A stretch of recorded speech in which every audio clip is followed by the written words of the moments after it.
Tout commence en 2022.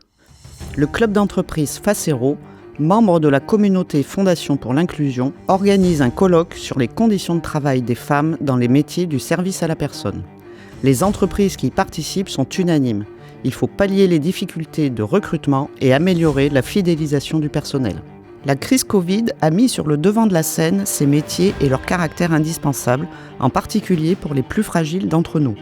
Leur attractivité est un enjeu central, tant pour les employeurs que pour la société. 12 entreprises du département de l'Aude et de l'Hérault choisissent d'aborder l'enjeu de l'attractivité en lien avec les conditions de travail, en favorisant la participation du personnel salarié dans la conduite des changements. De 2023 à 2024, les clubs d'entreprise Facero et Façaude, sous la bannière de Face Occitanie, déploient un programme d'accompagnement avec une experte indépendante, psychologue du travail. Appuyées par l'équipe projet, les entreprises évaluent leurs pratiques et leur degré de maturité. Elles partagent leurs données ainsi que leurs réalités. Collectivement, 3 champs des conditions de travail sont identifiés pour agir sur leur attractivité et la désinsertion professionnelle. La mixité femmes-hommes d'une part, en référence à l'égalité au travail, la polyvalence du personnel salarié, en lien avec le champ des compétences et des parcours professionnels, la construction de collectifs de travail, liés au dialogue professionnel et au dialogue social.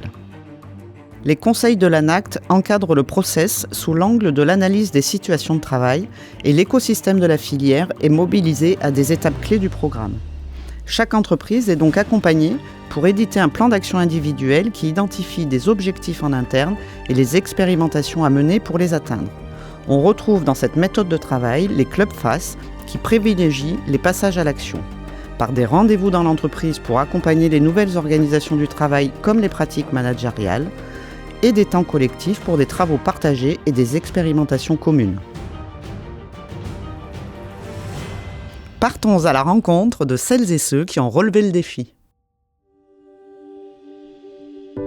À Montpellier, il y avait eu une journée qui avait été faite autour des conditions de travail des femmes et donc les aides à domicile étaient citées dans cette journée. Et à la fin de la journée, je me rappelle qu'un tour de table avait été fait où on avait dit « mais attendez, vous ne pouvez pas rester sur ces idées qui sont juste négatives et montrer le métier tel qu'il est ». Dans les structures d'aide à domicile, il y a beaucoup de choses qui se mettent en place pour valoriser les métiers et nous, on peut vous en parler parce que le métier a évolué depuis 2003. On a un métier, on a un secteur qui se professionnalise, qui s'organise et on ne peut pas rester que sur des idées archaïques et stéréotypes qui stigmatisent ces métiers alors qu'il y a de très belles choses qui sont mises en place. On a fait ce projet-là avec une vraie volonté d'impact et de changement sur le secteur notamment du domicile, où il y avait de grosses problématiques sociales. Du turnover dans le métier, on estime à peu près à pratiquement 90% de turnover sur les métiers du domicile. Il y a une deuxième problématique sociale, c'est que moins de 50% des salariés du secteur du domicile n'ont jamais été formés, que ce soit en formation initiale ou continue. Et enfin, on est malheureusement le deuxième acteur sur le podium des accidents du travail, juste derrière la pêche et devant le bâtiment. Quand on a vu ces chiffres-là au niveau social, on s'est dit c'est pas possible, sachant qu'en France, on estime à 1,3 million de salariés qui travaillent dans ce secteur-là. Donc on a pris ce sujet à bras-le-corps. Il faut parler des difficultés, il faut pas se voiler la face, mais moi je dis toujours il faut aussi du feedback positif. Qui va venir travailler avec nous si on est là à leur dire qu'on fait un métier qui est compliqué, qui n'est pas valorisé, dont l'image n'est pas reconnue, c'est pas possible. Et donc il y a beaucoup de structures qui mettent des choses en place et il faut aussi valoriser ce qui est mis en place pour montrer que non, ce métier c'est pas que du négatif et que c'est un métier qui est avant tout humain et porteur. J'ai commencé en tant qu'auxiliaire de vie chez Avocoté et j'ai eu l'opportunité d'évoluer. Donc j'ai fait une première année sur animatrice qualité sur le pôle confort et quand la place s'est faite sur le pôle autonomie, j'ai basculé sur le pôle autonomie. J'avais besoin d'aider mes collègues et mes bénéficiaires d'une autre façon en fait. Pour moi, je restais dans le métier, mais j'avais la possibilité d'apporter autre chose autrement. Mon premier rôle, c'est d'intégrer les nouveaux salariés. Je fais aussi les formations. Donc, je forme les auxiliaires de vie pour qu'ils puissent évoluer. parce qu'on est dans une politique où on veut faire évoluer tous nos intervenants. Et après, j'aide aussi les salariés qui sont déjà en amont dans l'entreprise, qui peuvent rencontrer des difficultés dans leur mission chez les bénéficiaires. Et aussi pour les bénéficiaires, je veille à la qualité des prestations qui sont effectuées chez eux. La responsable qualité qui chapeaute toute cette prévention des risques, et on ne l'oubliera pas parce qu'elle fait un travail remarquable, qui tous les mois, donc elle anime en fait des réunions avec des animateurs préventeurs. Donc dès lors qu'on a une remontée d'informations d'une intervenante qui nous exprime des difficultés sur une situation, on peut demander à un animateur préventeur de se rendre au domicile pour constater, faire remonter l'information, donc notamment à l'ergo, notamment au coordonnateur, et on va avancer ensemble. Donc la responsable qualité, elle est là pour chapeauter les différents acteurs et pour faire vivre cette prévention. J'ai participé à des droits d'expression, ça c'est intéressant, droits d'expression. On a d'ailleurs été formés pour ça, parce que animer un droit d'expression, on ne le fait pas comme ça, quoi. Donc on a eu une formation, j'ai trouvé ça intéressant. La DMR nous a formés, les quelques bénévoles. On assiste aux entretiens individuels chaque année, donc ça c'est intéressant, entretien annuel. Voilà, comme ça on a l'occasion de rencontrer les salariés avec leurs projets de travail. La réunion de triage, c'est une réunion du coup moi que j'ai mis en place tous les 15 jours pour l'équipe administrative, où déjà, il y a un système assez particulier. On voit un petit peu l'humeur de chacun. Ensuite, on balaye un petit peu les points qui ont été vus en précédentes réunions, les projets de l'entreprise. Et ensuite, chacun peut amener un point qu'il a envie d'aborder sur cette réunion. Ça permet de se poser, parce que dans le service à la personne, on est souvent là pour pallier aux urgences. Et on a rarement le temps de se poser en équipe pour travailler sur ce type de projet. Les intervenants, déjà, ils ne se sentent pas seuls. Le fait d'être à domicile, souvent, on peut se sentir seul parce qu'on ne travaille pas dans une structure en équipe. Donc, déjà, ils ont la possibilité d'échanger avec moi. Et lors des formations, du coup, de voir aussi les autres intervenants qu'il y a sur les autres secteurs, parce qu'il y a plusieurs secteurs, évidemment. Et d'échanger aussi entre eux leur méthode de travail, les difficultés qu'ils peuvent rencontrer chez les bénéficiaires. Du coup, ils se rendent compte qu'ils ne sont pas seuls à rencontrer ces difficultés-là. Et du coup, ça les rassure beaucoup et ça leur permet aussi d'échanger des conseils et du coup de s'améliorer et d'améliorer leurs prestations auprès de leurs bénéficiaires. On a travaillé pour moi 2 sujets. Le premier sujet, c'est le sujet de l'employabilité et comment développer l'employabilité des collaborateurs. Pour nous, l'employabilité passe, et c'est ce que j'ai appris avec FAS et ce travail de groupe, passe par la polyvalence des salariés. Et pour développer de la polyvalence, il faut pouvoir former, accompagner, avoir des entretiens réguliers. En fait, cette mise en place, c'est ce qu'on a essayé de travailler dans le projet avec FAS. C'est nous qui avons choisi qui se chargeait d'assister aux réunions, donc on est 2. Donc ma collègue qui est élue CSE et déléguée syndicale. Et je trouvais que les sujets étaient en accord avec ce que l'on fait déjà au CSE, sur le bien-être au travail, sur le recrutement, parce qu'il faut au bout d'un moment recruter pour qu'il y ait une nouvelle génération d'auxiliaires de vie, parce que beaucoup de collègues partent à la retraite. Donc non, on trouvait que la démarche était positive. Et puis bon, en tant que membre du CSE, de toute manière, on est concerné aux premières loges pour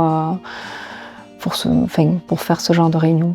Voilà, et d'apporter notre avis du terrain. En fonction des talents des personnes qui sont dans l'entreprise, des intervenants et des intervenantes à domicile, eh bien, d'autres rôles peuvent leur être proposés.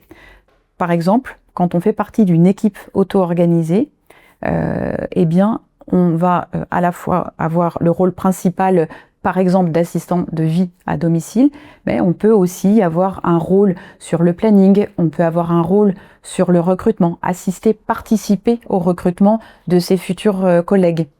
On va avoir un rôle de tuteur ou de tutrice. Voilà, la polyvalence, elle se crée à ce moment-là. Moi, je fais partie de l'équipe autonome depuis 4 ans, je crois que ça a commencé. Et aujourd'hui, on fait nos plannings. Donc, moi, pour mon équipe, je suis la référente planning. Donc, tous les changements, qui sont faits au cœur de l'équipe. Je le fais en parallèle, c'est du temps de travail pareil. Et j'ai des accès sur les logiciels de l'entreprise. Et je mets à jour les plannings de mes collègues. Gérer à la fois des tâches ordonnées et des tâches imprévues, ça crée une charge mentale qui était trop importante pour certains salariés et qui est d'ailleurs tout à fait compréhensible. Donc ce qu'on a fait, c'est qu'on a créé des rôles où il n'y avait pas trop d'imprévus à gérer. Il n'y a pas toutes les personnes en fait qui peuvent travailler en équipe autonome, mais c'est pas dévalorisant, hein. C'est juste que y en a, ils ont besoin d'avoir un cadre un peu plus soutenu, avec une responsable qui lui dit quoi faire, où aller et point barre. Et donc ça, on arrive justement en fait à connaître les intervenants et à savoir vraiment si c'est des profils qui peuvent aller en équipe autonome ou pas. Donc ça, c'est hyper important aussi de le prendre en compte, de pas les pousser, en tout cas, à aller vers quelque chose qui ne leur convienne pas. Et en fait, c'est un apprentissage qu'on a fait et je pense qu'on peut valoriser, qu'on peut partager ici, puisque en tout cas, je le conseillerais pas aux entreprises qui veulent inclure la polyvalence de à la fois mixer des tâches de prévu et d'imprévu. Mais on a quand même des résultats positifs, notamment sur des rôles transverses, par exemple sur l'animation de la qualité, sur le tutorat, sur des formateurs internes. On a pu créer de nouvelles responsabilités auprès des collaborateurs de terrain. Et là, on a introduit de la polyvalence dans les métiers. Donc ça, c'est déjà un résultat assez positif. Et bien sûr, il faut l'accompagner avec de la formation, puisque ça fait aussi partie de notre engagement. On voit en fait l'envers du décor, je dirais. Puisque le bureautique, c'est tout ce que nous, on ne voit pas quand on fait du domicile. Et il y a beaucoup de choses en fait. On apprend à connaître, à déchiffrer des plans d'aide. Tous ces côtés-là, on les voyait pas puisque c'était le bureau qui s'en occupait. Quand on modifie les plannings, c'est beaucoup plus complexe en fait que de dire il faut changer le planning. On se rend compte qu'en fait, il y a beaucoup de choses à mettre en place pour arriver à un équilibre. Par rapport à la charge mentale et à mon rôle, oui, je pense que j'ai un rôle de facilitatrice. L'idée, c'est que vraiment ça puisse fonctionner et que on puisse les accompagner dans tous les rôles qu'ils peuvent avoir et que ça puisse tourner aussi et voir en fait après l'attrait qu'ils peuvent avoir, je sais pas, sur un poste de référent, planning, sur un poste sur le recrutement. Et ça, on va le voir au fur et à mesure en fonction des personnalités, ouais. Le deuxième sujet, c'est le sujet de comment on fait plus équipe. Donc c'est aussi le sujet de la motivation des salariés. On a beaucoup travaillé sur les sujets de motivation et la motivation, on peut la décrire en 3 chapitres. Le premier chapitre, c'est la vocation, c'est le sens au métier.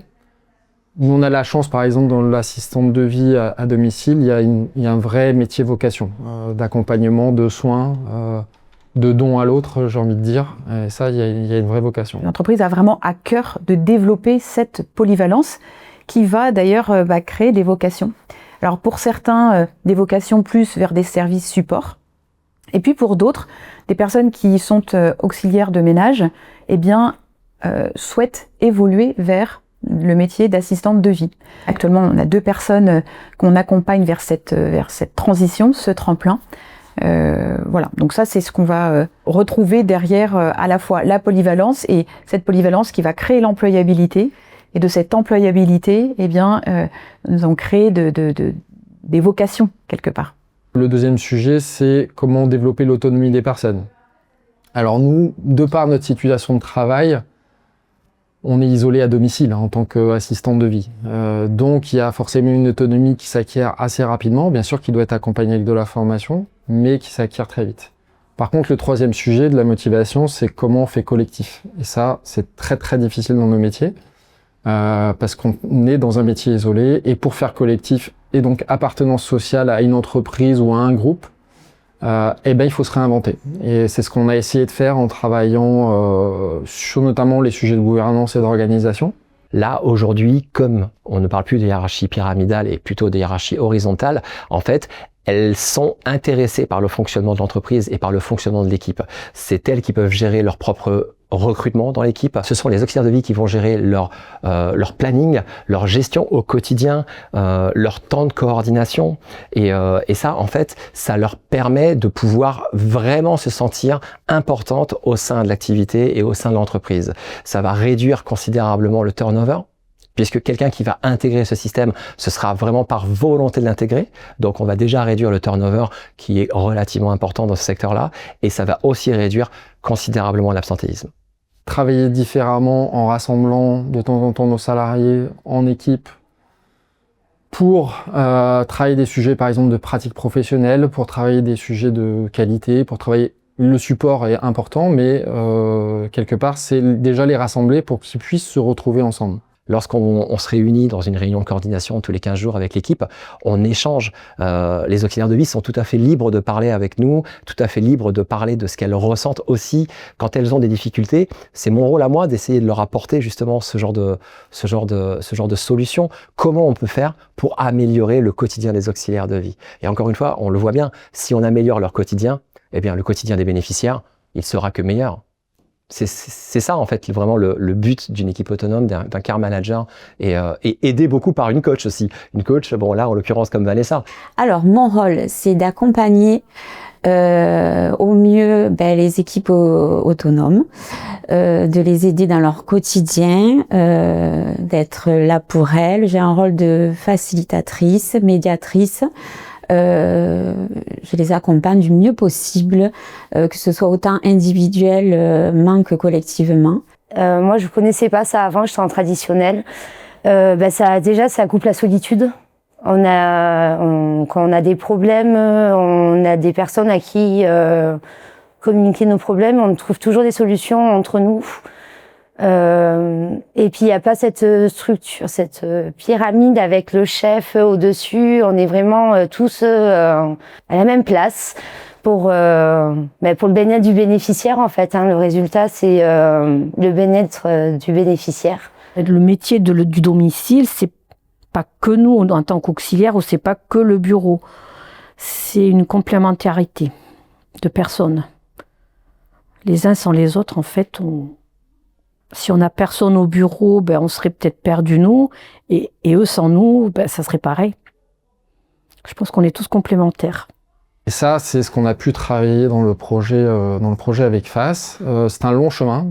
Nous, on est au tout début, mais c'est quelque chose qu'on veut vraiment pousser parce que on sent que la motivation, l'appartenance sociale, c'est un sujet très important pour l'ensemble des collaborateurs.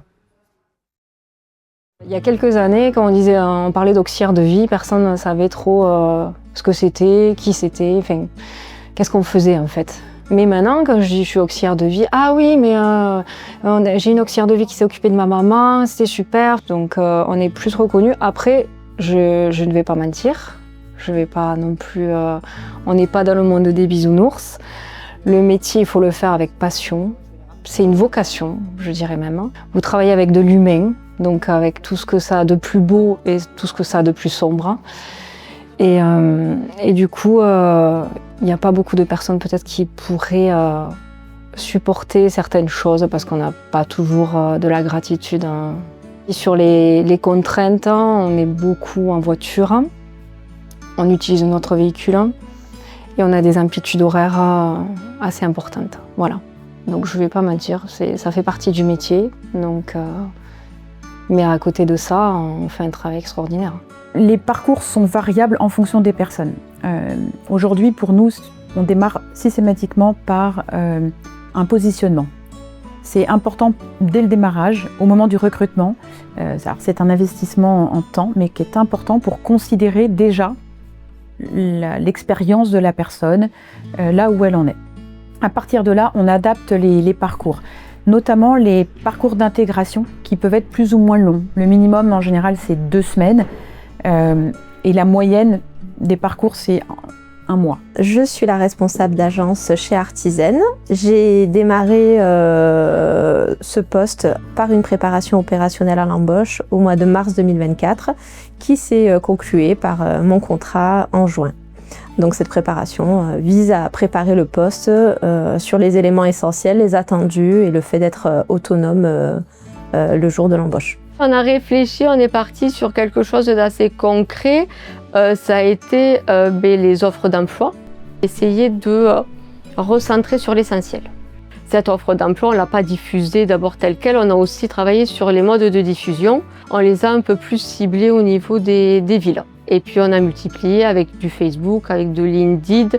On a essayé de multiplier un petit peu les supports et le site internet. On a plus de candidatures spontanées quand même depuis 1 an que ce qu'il y avait avant qu'on fasse ce travail-là. Travailler justement sur un projet pour favoriser le recrutement et puis le fait de stabiliser les salariés, quoi. Enfin, le fait de pouvoir garder les salariés, voilà, c'est ça. On travaille beaucoup sur l'intégration et que les nouveaux salariés soient bien, qu'ils arrivent, qu'ils se sentent bien, qu'ils soient encadrés et qu'ils commencent à travailler dans des bonnes conditions et qu'ils comprennent comment aussi l'ADMR veut travailler.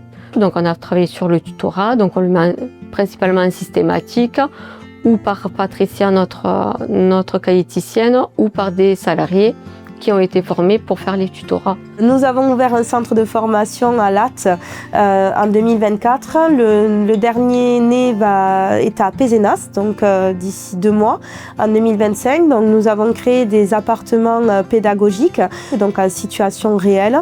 Les personnes peuvent se former pour passer le titre d'ADVF tout en intégrant la structure Objectif Émergence.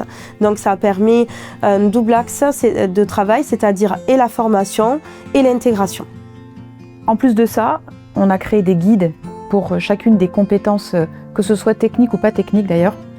On a créé des guides qui peuvent être, je dirais, feuilletés, revus à tout moment, avec à chaque fois des réflexions à réaliser de leur côté. Le bénéficiaire n'est pas là, qu'est-ce que je fais? Il est tombé, qu'est-ce que je fais? Je suis malade, voilà. Des petites vignettes un peu mémotechniques, c'est un support. C'est ça la force du groupe. On est parti d'une idée un peu qu'est-ce qu'on pourrait mettre en place en fait pour déjà les aider sur des petits questionnements qu'elles peuvent avoir. Et en fait, on a vu qu'on pouvait intégrer au téléphone vraiment comme une petite application et on est parti sur cette idée-là. Mais ça, c'est la force du collectif, quoi. D'unité de l'un, on passe à une autre et on co-construit ensemble une idée générale pour aboutir à quelque chose. Ce qui m'anime en fait dans la gestion et la création depuis l'origine d'Avocoté, c'est de se tourner vers l'innovation et tout ce qui pourrait transformer le secteur. Donc petit à petit, voilà, il y a tout un certain nombre de champs qu'on explore. Et j'ai découvert le modèle Buurtzorg aux Pays-Bas l'été 2018. Et donc petit à petit, je trouvais que ça apportait une réponse à de nombreuses questions, de nombreuses problématiques posées dans notre métier depuis des années. Et en y réfléchissant, en creusant, je me suis dit, mais tiens, pourquoi pas en fait essayer de le mettre en place chez nous. Le but en fait d'une équipe autonome initiée par le système Buurtzorg, c'est qu'en fait, on casse le système pyramidal qu'on pouvait connaître avant dans l'aide à domicile, où il y avait d'abord un responsable de secteur, assistant de secteur et personnel terrain.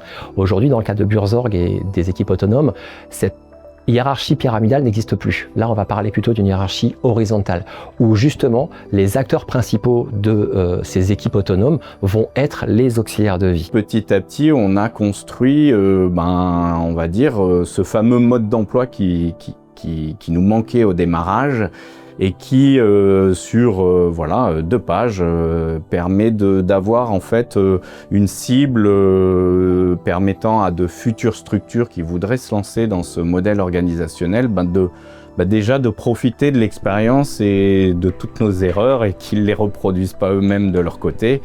Et donc c'était ça, le projet FACT, c'était pour moi de pouvoir, tout en continuant à faire, à améliorer ce mode d'emploi, le mettre à disposition des autres structures d'Occitanie. Le but, c'est vraiment de faire évoluer un peu les pratiques. Si on veut vraiment améliorer les prises en charge, je pense qu'on ne peut pas s'atteler juste à venir faire un peu d'entretien, discuter avec les personnes sans avoir vraiment un fond dans le travail. Moi, je suis éducateur spécialisé de métier et vraiment, je pense que ce projet-là, de mettre en place un projet personnalisé pour les cas complexes, c'est vraiment ce qui vient améliorer la prise en charge. Et comme j'ai dit tout à l'heure, c'est vraiment valorisant pour les intervenants parce qu'ils se sentent monter en compétences. Ils sentent déjà, on écoute leurs attentes, on écoute les attentes des bénéficiaires. Chacun se sent impliqué et on peut mettre des objectifs et sortir sur certains cas complexes les personnes de problématiques qui peuvent mettre à mal la prise en charge. Oui. Pourquoi nous on s'est engagé avec FAS?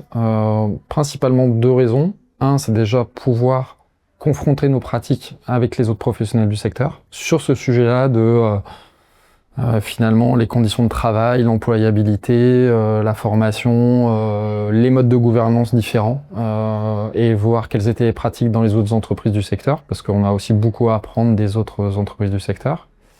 Et puis aller dans des champs plus de recherche avec l'accompagnement FAS et puis l'accompagnement qu'on a eu avec les différents intervenants, de pouvoir aller explorer d'autres pistes que celles qu'on pratiquait déjà dans l'entreprise. Celles qu'on pratiquait, bien sûr, l'idée c'est aussi de les partager aux autres entreprises pour pouvoir aussi améliorer l'ensemble du secteur. L'avantage, c'est que quand on se rend compte que toutes les structures, on est dans la même démarche, on est toutes d'accord. Donc ça veut dire qu'on va apporter une réponse commune aux familles. Et donc les familles, à un moment donné, elles vont être amenées à pousser la réflexion et à se dire, bon, si toutes les structures ont le même dialogue, c'est que c'est peut-être nous. Donc elles vont prendre du recul.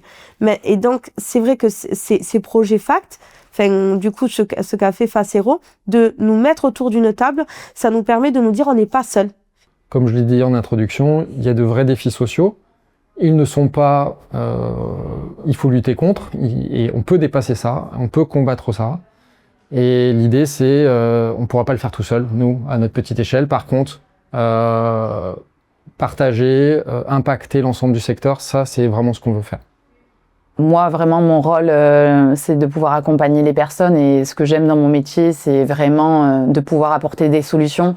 Si c'est pas moi qui les ai, c'est de pouvoir leur trouver des possibilités pour qu'ils puissent rester le plus longtemps chez eux. Donc, c'est vrai que c'est l'avenir, le service à la personne. Il y a des tas de choses à faire et je pense qu'en fait, tous ensemble, qu'on soit sur une autre boîte d'aide à domicile, l'idée, c'est de pouvoir travailler en commun, même si il y a de la concurrence. Le but, c'est de pouvoir trouver des solutions pour accompagner nos aînés, faire quelque chose pour les maintenir le plus longtemps chez eux.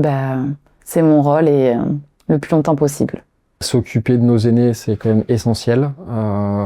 Il faut savoir que dans les 10 prochaines années, on aura 1 million de personnes âgées en plus en France. Que déjà, on a du mal à recruter et que donc il faut des nouvelles pratiques à la fois de recrutement, de formation, d'intégration, de façon de travailler, puisqu'il faut qu'on recrute à peu près 300 000 personnes en France dans ce secteur-là. Donc c'est un métier d'avenir, donc ça c'est la bonne nouvelle. Et c'est un métier sur lequel on pense qu'on peut le faire comme ça. Et en fait, moi, je pense qu'il faut vraiment, c'est un métier professionnel où il faut être formé, il faut être titré, il faut avoir un accompagnement, il faut avoir un cadre pour pouvoir travailler ensemble. Et ça me paraît essentiel et c'est pour ça qu'on se bat en fait tous les jours. L'accompagnement, c'est avant tout pour nos bénéficiaires, mais l'accompagnement passe aussi pour nos intervenantes parce que, comme on dit souvent, c'est nos intervenantes qui sont au plus près de nos bénéficiaires, donc elles s'occupent d'eux et nous, on s'occupe d'elles.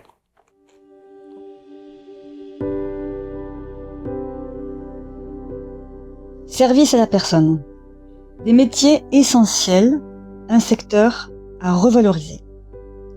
L'action présentée dans ce film a été menée en Occitanie en 2023 et 2024, grâce au soutien de l'ANACT, la DETS, de l'Hérault, la déléguée aux droits des femmes et de l'égalité. Nouvelles pratiques, professionnalisation, accompagnement, valorisation.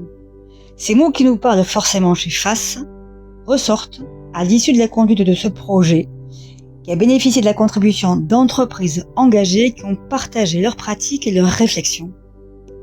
Chez FAS, on a l'habitude de dire que tout est possible. Et c'est bien l'objet de ce film. Tout est possible à condition. À condition de quoi? À condition de s'entourer, de partager, voire de se remettre en question. À condition de miser sur l'intelligence collective dans son entreprise et au cœur de son territoire. Tout est donc possible. Et dans les filières genrées comme celle des services à la personne, il reste un chemin à parcourir ensemble. Au cours de ce projet, des entreprises ont expérimenté des leviers pour favoriser la mixité. Elles ont organisé la rencontre de femmes et d'hommes pour parler de leurs offres. Nous avons constaté que les conditions d'emploi, mais aussi la manière dont on en parle, représentent un enjeu majeur pour susciter un intérêt réel pour les métiers de ce secteur et lever les freins. Les entreprises ont également travaillé la question des violences au domicile des bénéficiaires. Au terme de ce projet, il convient évidemment de remercier les entreprises, leurs dirigeants et dirigeantes, leurs équipes qui y ont contribué, ainsi que tous les organismes qui ont soutenu les expérimentations menées. À l'évidence, s'intéresser aux questions d'égalité au travail ne peut qu'être bénéfique pour tous. En conclusion, j'espère que vous aurez trouvé dans les travaux présentés, ou retrouvé, des sources d'inspiration pour l'amélioration des conditions de travail dans votre organisation. En tout cas, à FACE, on continue pour plus d'égalité et d'inclusion, pour la mixité, et on le fait nécessairement avec vous, tous ensemble. Merci beaucoup.